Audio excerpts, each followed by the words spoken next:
अस्सलाम वालेकुम दोस्तों, कैसे हैं आप सब। मैं हूं हसनैन ख़ान और आप देख रहे हैं हसनैन ख़ान फूड सीक्रेट। तो आज मैं आपके लिए बहुत ही स्पेशल और बहुत ही आसान तरीके से आलू बुखारे और इमली के शरबत की रेसिपी लेकर आया हूं। इसको बनाने के लिए बहुत से तरीके हैं, लेकिन आज जो तरीका मैं आपको बताऊंगा वो सबसे मज़ेदार और आसान होने वाला है और इसे आप महफूज भी कर सकते हैं 2 से 3 महीनों के लिए। बिस्मिल्लाहिर्रहमानिर्रहीम। तो यहाँ पर मैंने ली है फ्रेश इमली और खुश्क आलू बुखारा। आपको इजीली ये दोनों चीज़ें शॉप से मिल जाती हैं।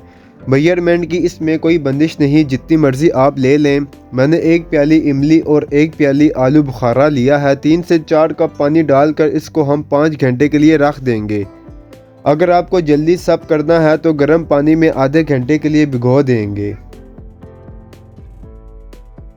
इमली आलू बुखारा हमारा नरम हो चुका है, इसकी गुठलियाँ हम अलग कर लेंगे। अच्छे से हमने गुठलियाँ इसकी साफ़ करके पल्प को अलग कर लेना है। ये पल्प हमारे पास आ गया है। अगर इसमें मोटे चंक्स रह जाते हैं तो आप इसको ब्लेंडर में भी कर सकते हैं।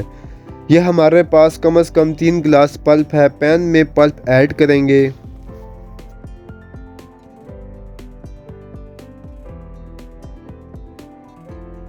अच्छे से इसे बॉईल आने देंगे। 3 कप चीनी ऐड करेंगे। चीनी को अच्छे से मिक्स करेंगे, चम्मच चलाते जाएंगे साथ साथ।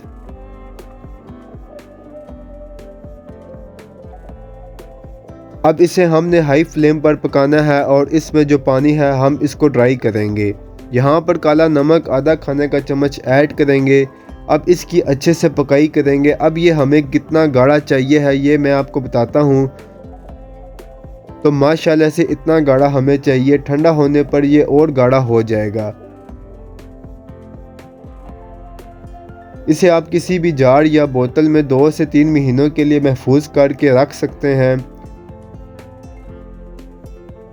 अब एक प्यारा सा गिलास लेंगे, लीमू स्लाइस इसमें कट करके डालेंगे।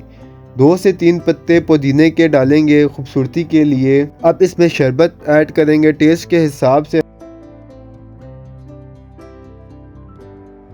हम इसमें ठंडा पानी ऐड कर देंगे, मिक्स कर देंगे। तो माशाल्लाह से हमारी इमली आलू बुखारे की ज़बरदस्त सी रेसिपी तैयार है।